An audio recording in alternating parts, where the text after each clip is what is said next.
నిరుద్యోగులకు సంబంధించిన వారందరూ డిప్యూటీ చీఫ్ మినిస్టర్ దగ్గర మీటింగ్ జరిగింది.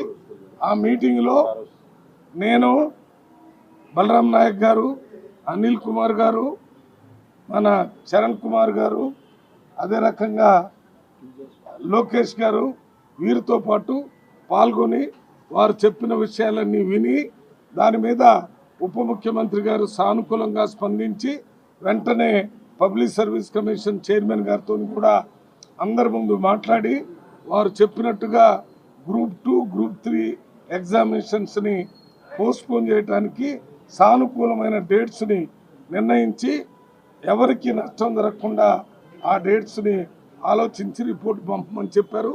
దాని విధంగా మరి పోస్ట్పోన్ జరిగేటటువంటి అవకాశం మరి 100% ఉంది. కాబట్టి ఎవరు కూడా నిరుద్యోగులు దీని మీద ఆందోళన చెందొద్దని, ఈ విషయంలో గత 10 రోజుల నుంచి చాలామంది విద్యార్థులతో మాట్లాడి ముఖ్యమంత్రి గారి దృష్టికి తీసుకొని వెళ్ళి ముఖ్యమంత్రి గారు కూడా దీని మీద ఆలోచన చేసి ముఖ్యమంత్రి గారు, ఉప ముఖ్యమంత్రి గారు వాళ్ళ ఉదయం దీని మీద పెద్ద ఎత్తున చర్చలు చేసిన తర్వాతనే వీళ్ళందరినీ ఉప ముఖ్యమంత్రి గారి దగ్గర కూర్చొని వారి అభిప్రాయాలు మొత్తం వినాలని, దానికి అనుగుణంగా సరైన నిర్ణయం తీసుకోవాలని నిర్ణయం తీసుకోవడం జరిగింది.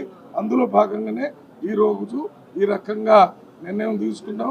మరి ఇక్కడికి వచ్చినట్టు విద్యార్థి సంఘాలు ఎవరైతే ఉద్యమం చేయాలనుకుని ప్రభుత్వం మీద ఒత్తిడి తీసుకుని రావాలని ఏదో ఎంతో కాలంగా మరి చదివి ఇబ్బంది పడతామన్నటువంటి వాళ్ళందరి యొక్క ఆలోచన తీసి ఇది ప్రజాప్రభుత్వం, ప్రజల ప్రభుత్వం, మీ ప్రభుత్వం, మీరు మీ అభిప్రాయాల్ని గౌరవించే ఎగ్జామినేషన్ జరుగుతాయని చెప్పడం జరిగింది.